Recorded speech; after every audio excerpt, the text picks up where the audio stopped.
Good afternoon. Counselor, how are you? I'm good. How are you doing? Right now I'm sitting to your immediate, well, not your immediate left, down the chair.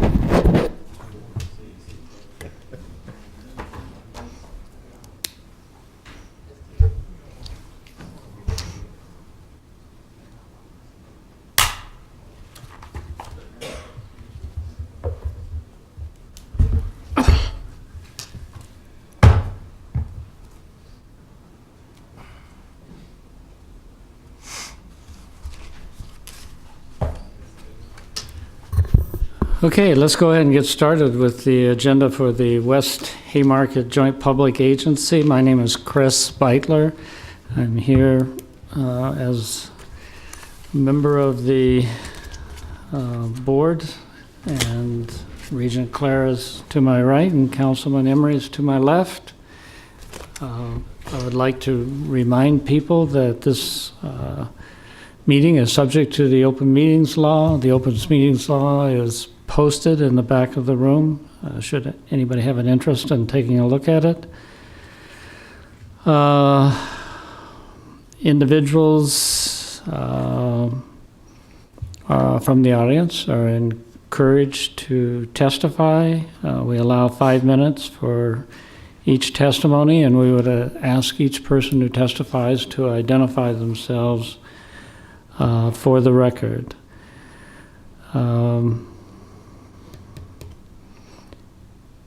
There are a couple of reports and communications that I would report as received. I think are in the possession of the clerk. With that, we will move to agenda item number 4, which is approval of the minutes of the JPA meeting held on September 23rd, 2014. Is there a recommendation with respect to approval of the minutes? So moved. Second. Been moved and seconded. Is there further discussion? If not, call the roll. Beitler, Yes. Emery, Yes. Clare, Yes. The minutes are approved. Agenda item number 5 is approval of the September and October 2014 payment registers. And Steve Hupka is presenting those to us today. Yes, these are, as the mayor mentioned, these are presented for September and October. September is $3,937,718.27. Just highlight a few of the bigger items in there. There was a payment of $203,800 to SMG for prepayment of the pre-opening loan. On which item? $1.4 million for Legends, which was the settlement of the lawsuit, Yeah, I announced it. and $155,000 to Culligan for the water softening system that the board had approved earlier, and some ongoing payments for the parking decks with Houseman make up the bulk of that. And for the month of October, you see a lengthy list of payments there, most of which are for $20, which was due to necessity to refund some parking pass money for some fans. There was a little bit of a snafu when Husker parking went on sale, and that got refunded. We had a payment on the back page of $255,000, which was 1/4 of the sponsorship money that was paid over to the operation. And then for phase 2 and 3, phase 1 and 2, I'm sorry, for the capital projects were relatively small amounts for monthly expenditures for a total of $1,442,472.97. Any questions? I'm not aware of the parking snafu, as you called it. What happened, and has it been taken care of and the problem resolved? My understanding was that the price of the parking passes for a very short period of time was at a great discount, and a number of people snapped that up, and they were called and told that was incorrect, and we immediately got refunds processed to them. Okay, further questions of Steve? Everything in line budget-wise? Yes. And all the, from an audit perspective, all areas been signed and checked and and so on. Yes, it sure has, and you'll hear from Chris Lidner, our auditor, here shortly. He's currently in the office checking up on us.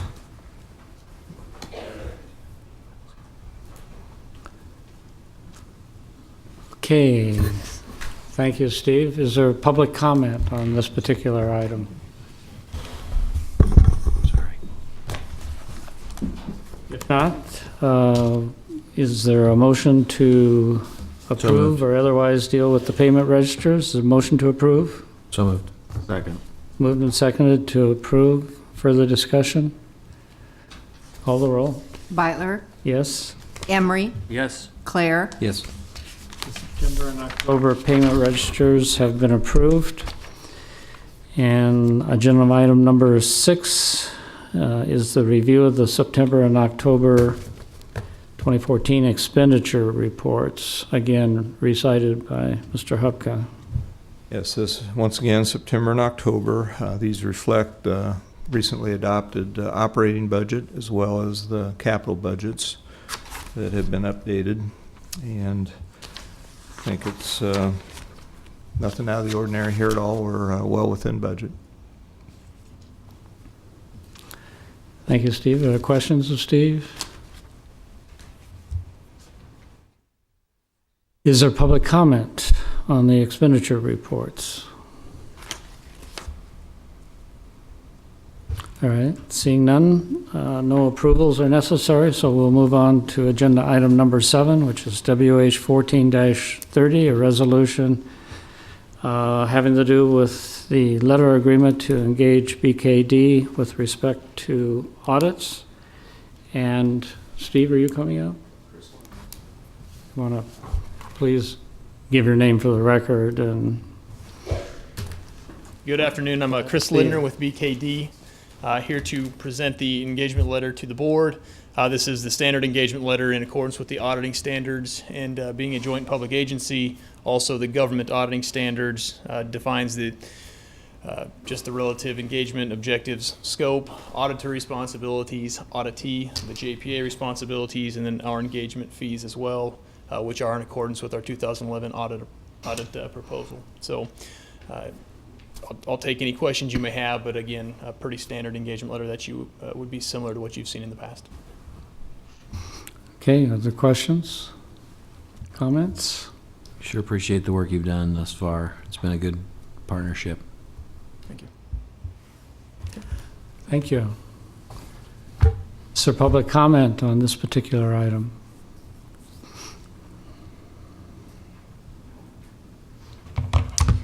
Jane Kinsey with Watchdogs of Lincoln Government. I'm going to read a letter that was written to the Lincoln Journal-Star by Watchdogs legal consultant Rich Boucher. More than a standard audit is warranted of the JPA arena. An external audit, independent of City Hall's accountants and independent of the JPA's accountants, is warranted. Some might want a performance audit, a forensic audit, or a combination of the two to detect inefficiencies, fraud, waste, or abuse. Even a casual observer of the national news know that troubled organizations had clean audits year in and year out, until by accident or mistake something seriously wrong was discovered, such as Commonwealth Savings, Bernie Madoff's operations, and Enron. Units of government and quasi-government boards are not immune. The public would not share the JPA's false sense of security if a typical in-house annual financial audit was arranged. An audit tests the accounting procedures used and sample transactions to see if they are in compliance with generally accepted accounting principles. An annual financial audit is not designed to discover fraud, waste, abuse, or inefficiencies for an arena operation. If it does, it is likely by accident or mistake, and only years after the damage has been inflicted. Far from the routine or standard audit is the forensic audit that will expose the details of schemes designed to fraud, serious waste, serious abuse, and serious inefficiencies. Yes, it may cost 15 times as much as a standard audit, so it is reserved only until after preliminary indicia, serious problems are detected. Other opinions to discover fraud, waste, abuse, and inefficiencies include risk assessment of the organization's financial procedures to generate scenarios and identify control gaps, if any, for fraud, waste, and abuse. Triple the number of transactions sampled in a standard external audit, and randomly sample transactions internally on a quarterly basis to ensure compliance with the organization's financial procedures.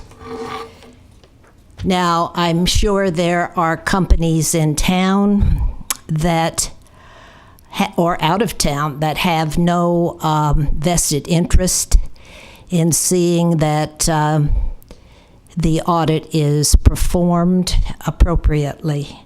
And so Watchdogs concurs with Mr. Boucher's letter and asks that a separate audit be done, particularly in the light of the fact that a large amount of money has been borrowed from the city, and projections have not held up as far as the financial situation.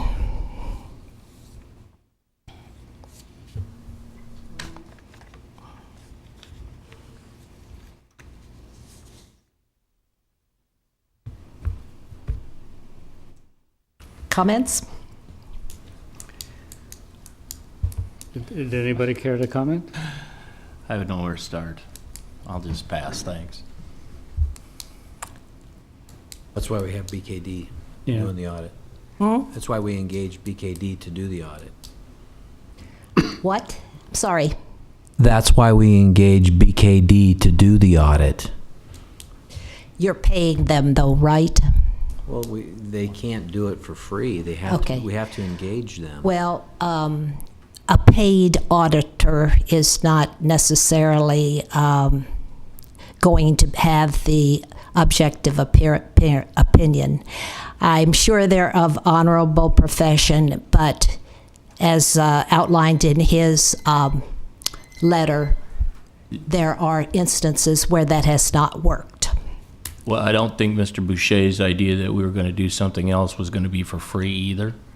I'm sure somebody would have to pay for it. Well, And Mr. Boucher's advice normally doesn't come for free, so I would assume everybody pays. well, we'll see. You haven't even asked for that. And in light of the fact that Antelope Valley was found to have some discrepancies and turned over to the federal government by way of the state auditor's department, I think it would be appropriate to have even more careful scrutiny of the JPA.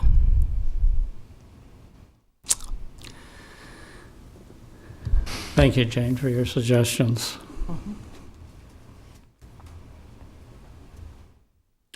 Is there further public comment on agenda item number 7? If not, is there a motion to So moved. approve the resolution? Second. Been moved and seconded. Further discussion? Call the roll. Beitler, Yes, Emery, Yes. Claire, Yes. the motion is approved. Agenda item number 8 is Resolution 1431, approving a parking rights agreement with Olson Associates. Wayne Mixdorf, our parking manager, is here to present this to us. Yes, sir. This parking rights agreement specifies the number of reserved spaces and the pricing for those spaces. It specifies the price for the unreserved spaces, and it creates a formula for special event pricing for unreserved monthly parking. Those were the most important points moving forward with Olson Associates as the primary tenant at Blue 3 Garage at this time. Are there any questions? Questions of Wayne? Remind me, this will pay,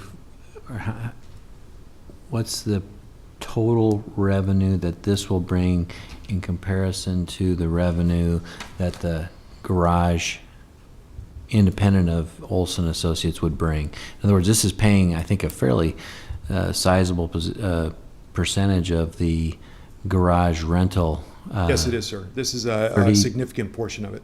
30% or so, is that what I? Easily. Right now, it's a 950-space garage. Olson Associates will eventually have approximately 300 spaces in that facility. So we anticipate that between 35 and 40% of the revenue, gross revenue from that facility will be paid for with this contract. Yeah, that's fantastic. Thank you. You're welcome. Thank you, Wayne. Is there public comment on this particular item? Okay, seeing none, is there a motion to approve the resolution? So moved. Second. Been moved and seconded. Is there further comment? If not, call the roll. Beitler, Yes. Emery, Yes. Claire, Yes. Resolution 1431 is approved. Agenda item number 9, resolution 1432, again relating to parking. In this case, the more general concept of setting parking rates for the West Haymarket Joint Public Agency. And Chris Connolly from our legal department is here to present this. Thank you. When I started to work on the agreement for this that Wayne Mixdorf just presented to you, as I was looking through the prior resolution, it didn't specifically indicate that parking services had the authority to set rates, even though they had really authority to perform all other kinds of services for managing parking for the JPA. So I decided that perhaps we should go ahead and formalize that and put it into the same resolution, giving them the same authority. So the only addition is really paragraph 2, which does give them the authority to set parking rates comparable to what is being done for the Lincoln garages. And so with that, the same kinds of agreements that Wayne just presented to you would still be done, but it would just be done really between parking services and whoever the rentor or the lessee would be. So, and if you have any other questions, Okay, are there questions of other than that, there's no change Chris in the or authority. comments? Chris, so what you're saying is that those things would not have to come here, they would just be done in our office? That's correct, and up to that point, that's kind of what's been happening anyway. They've had the discussions with people, so this is formalizing what's been done. Not frequently, because there hasn't been that many, but we wanted to get this in a formalized And it would have manner. to be at a commensurate rate with what we're doing in the public garages also? Correct, Okay. correct. Does this include the garage that's attached to the arena? I don't know if that's included in there or not. No, apparently not. No, that SMG probably deals with that.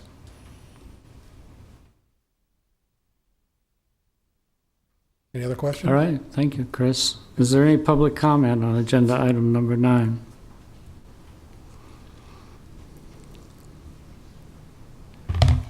Jane Kinsey with Watchdogs. Are these the same rates that will be, I'll do this, are these the same rates that have usually prevailed, or are they higher? These will be at rates that are similar to and comparable to what are being charged for people in the City of Lincoln garages. That's the authority they have, and that's the authority they've been using. Has that been signed yet, or is it still? That's what's up for approval right now. Okay. And could I have a copy of that? Sure. I'm sure I Okay. can get you a copy. Okay. Thank you. Thank you, Jane. Is there any other public comment? If not, is there a motion with regard to 1432? So moved. Second. I assume that's a motion to approve the resolution. Is there any further comment? Okay, call the roll. Beitler, Yes? Emery, Yes. Claire, Yes. 1432 is approved, and we'll move on to agenda item number 10, Resolution 1433 relating to Benish and Company, and Paula Ports is here. Hello, Paula. Hello, good afternoon. As we've been doing in the past with the Benish agreements for the environmental work, we've been issuing amendments as scope is defined and delineated, and as we're moving forward through the environmental process for the entire Haymarket area. So Amendment 11 that's before you includes a couple tasks related to Benish. The first is continuing the services related to the monitoring wells on the canopy lofts. As you might remember, we installed those wells to monitor petroleum and free product recovery.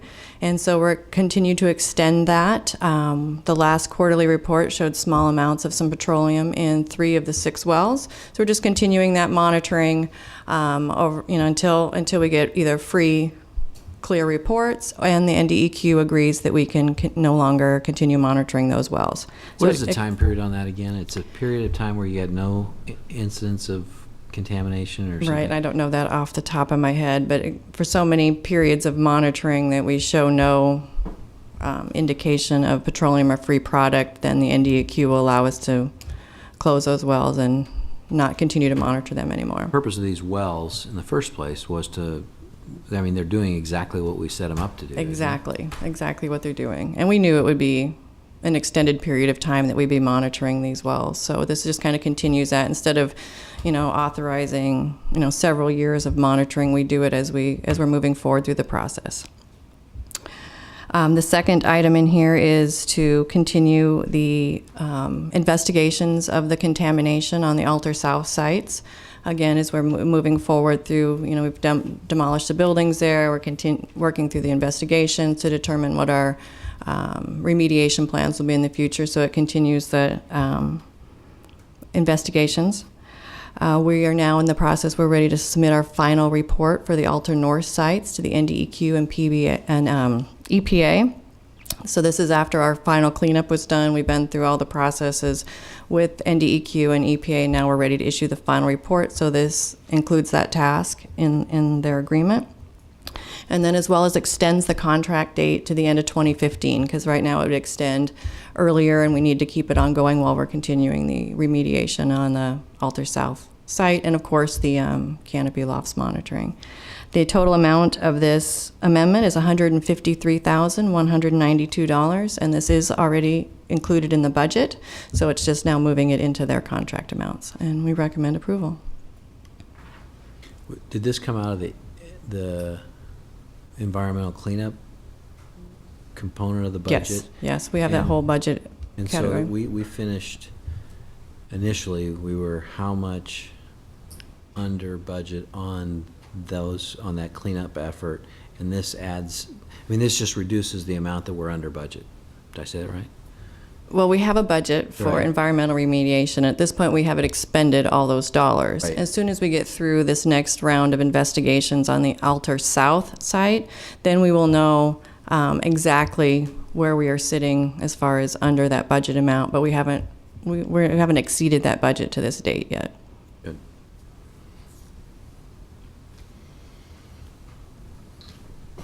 Okay, there are no further questions of Paula. Paula, thank you. Is there public comment on this particular item?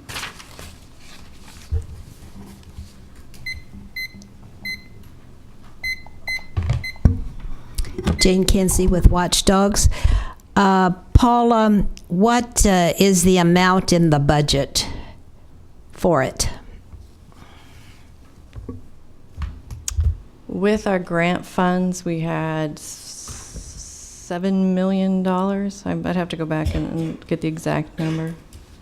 Oh, you've got it. You've got it. $7,200,000. Thanks for backup. Yeah. I knew it was around 7,200,000. Okay. And how much has been expended? Expended 5.5 million. So this adds to the 5.5. It will when we expend the dollars, correct. It's included as part of the 7.2 million, but we haven't expended it yet. Okay. How much have they already been paid, do you know?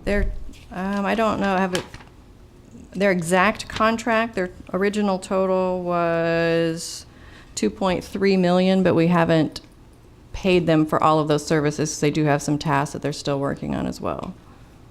So the original contract was 2.3 million, we're taking them up to 2.4 million. Okay. 2,309,000 to 2,462,000. Okay.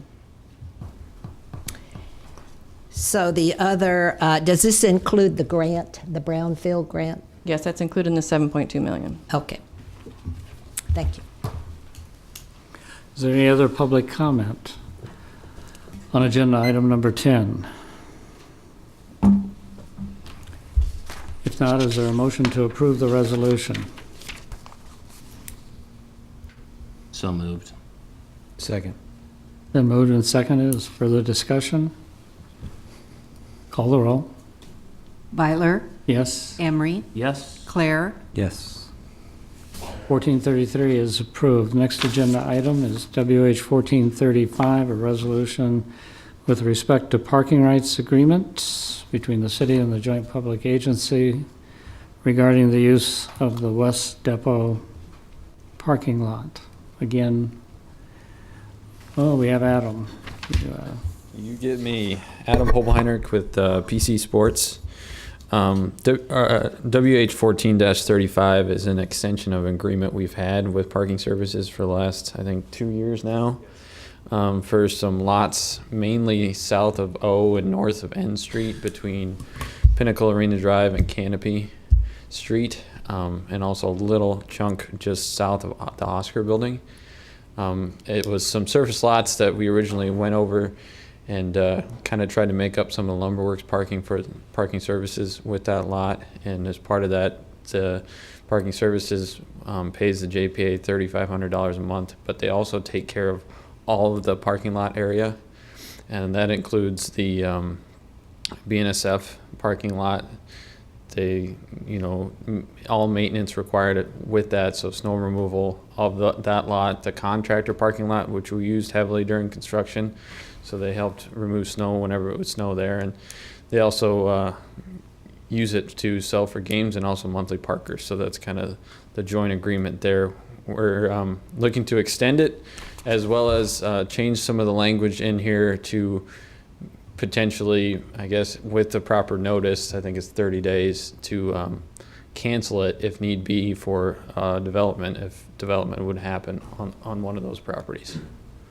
Or to adjust it, I guess, depending on what's getting developed. So we recommend approval. You say you've got that ability to be able to adjust it, right? Yes. Other questions of Adam? Thank you, Adam. Is there public comment on agenda item number 11?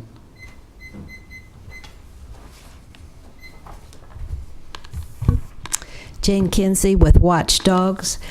I'm continuing to get reports of difficulty parking. I don't know if it's going to continue that way or if there is some way of finding out if there is enough parking or what. Wayne, do you know the stall count off the top of your head? Well, I don't know if Wayne wants to comment on that or not. Obviously, there's a lot of parking down there, Jane. Well, there is. Way more than there was just a couple short years ago, so. Well, that's certainly true. We currently have, now that all three of the structures are open, we have 2,600 parking spaces within the structured, within those three structures. The surface lot in this agreement, the West Depot lot has been expanded to 199 spaces from the original 152. The gravel construction lot is not striped, but it is, when we manage it for special events, we're able to park approximately another 150 vehicles there as well. We also have the city's latest garage, Lumberworks Garage, which has 500 spaces that are available for both for monthly parking and for special event parking. So I think at this time we have a substantial amount of parking available for to meet our monthly parking needs and also our special event parking needs. We do sell out for special events. I would say we sell out to the 90% level. Men's basketball games are the largest events. They sell out to approximately the 95% level. So there are a handful of available parking spaces still left in the Haymarket area. Do your figures include the lot, the parking garage to the north of, I think that's Barry's? Is there, the figures that you gave include that? Yes, that would be our Haymarket parking garage. But is that and included in the? That is not included in this. Right. That adds another 409 spaces. And don't forget the festival space either. That's correct. 1,400 parking spaces in the festival lot. That's correct, sir. What was that figure? Haymarket will be what? The Haymarket garage is 409 spaces, Okay. and the festival lot is 1,400 spaces. So there's 43, 45, 46, 50. There's 5,100 spots, not including street parking. That's correct. Did you count 10th Street? We don't. We count only to the west of 9th. The Marketplace Garage, Q Street Garage, Q Place Garage, excuse me. We tend to want to keep those in standard hourly parking with our first hour free. If people are willing to walk a little ways, those spaces are available as well. During events, are those spots, are all these parking spaces occupied so that there is no parking there? Or have we done surveys or studies to check that? Well, we are just getting into, this will be the first basketball games where we have Blue 3 and Green 2 open. Our pre-sale, our advanced sale on parking for those has been substantial. It's been running at the 40-45% level. So it just is day of game sales that we don't really have any data on yet. So we don't know exactly how that's going to work. It'd be interesting to have, during some of these bigger events, if we could just do a random check to see are there extra spaces still available in the garage? Absolutely, we do keep track of that, and as the season goes on, we will be able to generate some data on that. Our football data, for example, as anyone would expect, we are completely sold out for those. So there are really, in all of the structures, there are no available spaces in the Haymarket area for that. But for basketball, this is, once again this year will be something a little new for us. What about for events? In general, concerts, it depends on the size of the concert. We're typically running between 8,000 and 14,000 for concerts. The Pearl Jam concert was the largest at 14,000. And there is available parking. Again, with the Blue 3 and Green 2 garages now open for that, as well as some temporary parking on another gravel lot that's just recently been created. I think that we do have adequate parking for concerts and events of any size at the arena. Any ideas how many you would have at that time? Would it be the 2,600 or? Well, we do have in the three structures there are 2,600 spaces, and those are always available for special event parking for any event at the arena. Okay. That does not include, however, the 1,400 spaces that are in the festival parking that Oh, no. also have access to the arena from the backside That's absolutely correct. I'll just quick math, that's 4,000. Yep. The 1,400 spaces in the festival lot, the VIP garage attached to the arena, and any of their surface lot parking in the back, that's all managed by a different entity. So I don't really have any numbers on the Well, usage. I just didn't want the public to think that those 2,600 are the only garage parking Oh, no. spots that are. Not at all. Not at all. It's we have over 5,000 spaces available for parking. Yeah. And your studies showed that for the size of an arena like this and the activity that's surrounding the arena, that amount of parking is the appropriate amount to have available for usage. Yes, sir, it does. That's it. We definitely have an adequate amount. What you can never control is perception, an individual's perception of how far that they may have to walk, for example. But this is considered to be an adequate number for this size of an arena. Thank you. You're welcome. So complaints may be about having to walk. Yes, ma'am. And that's certainly true. Okay. Watch letters to the editor, and you might read some also.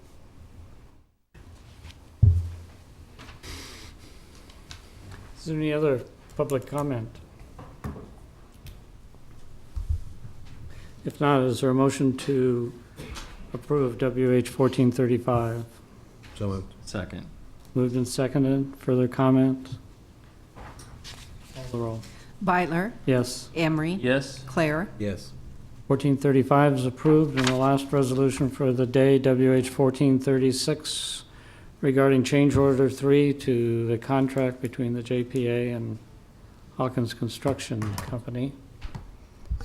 Good afternoon. Caleb? Caleb Swanson with PC Sports. WH 1436, as you mentioned, is change order number 3 to the contract with Hawkins Construction for the Festival Space and Pedestrian Bridge project. This is similar to other deductive change orders that we've done in the past on other construction projects. Its main scope regards what are referred to as overruns and underruns. On a unit price contract, there's often efficiencies that you can find on some of those items, and this is the change order then that reflects that at the end of the project. Now we've gone through all the different efficiencies and that we were able to find throughout the course of the project. The total deductive amount for this change order is $145,734.71, and that is again a deduct to the overall contract amount and a savings to the JPA. And we obviously recommend approval of this change order. Thank you, Caleb. Questions of Caleb? All right, is there public comment on agenda item number 12?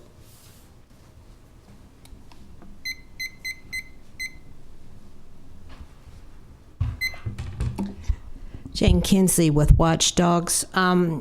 You're adding $145,000 to the original contract? No, this is a deduct. So this is coming Taking off away. of the Off contract. of it? Okay. Yep. The existing contract, if you wanted to know the numbers, is, I'll just give you it's $7,218,000, and the new contract is $7,072,000. 7 million what? 72,000. Okay. I can get you the cents afterwards too, down to the decimal. Okay. What, did they lower their rates or what? No, these are various different items that as the project was in construction, we found both from the owner's side, from the contractor side, from the engineer side, we were able to find more efficient ways of maybe building the project than had been originally drawn on the plans. Maybe some things that weren't necessarily needed, or better ways, more efficient ways of doing things. So this is kind of the sum of all those different items that we were able to identify throughout the course of the project. You know, little savings here, little savings there. Instead of doing, a whole host of very small changes to the contract throughout the project, we kind of accumulate those and then do one final change that kind of groups all of those together at the end. Okay. Is Hawkins' work on this area done? Yes. It is? Okay. Yep, this is just the official formal closeout that pulls that money from the contract. Okay. So they won't be doing any more work down there? No. Okay. Okay, thank you. Is there further public comment? If not, is there a resolution to approve 1436? A motion to approve 1436? So moved. Second. Been moved and seconded. Call the roll. Beitler, Yes. Emery, Yes? Claire, Yes. The resolution is approved. Without objection, gentlemen, the next meeting will be Thursday, December 11th, 2014, at 3 p.m. at this building in this room. Let me double Is check. that okay? Let me double check. Okay. 3 p.m. Okay. Got it.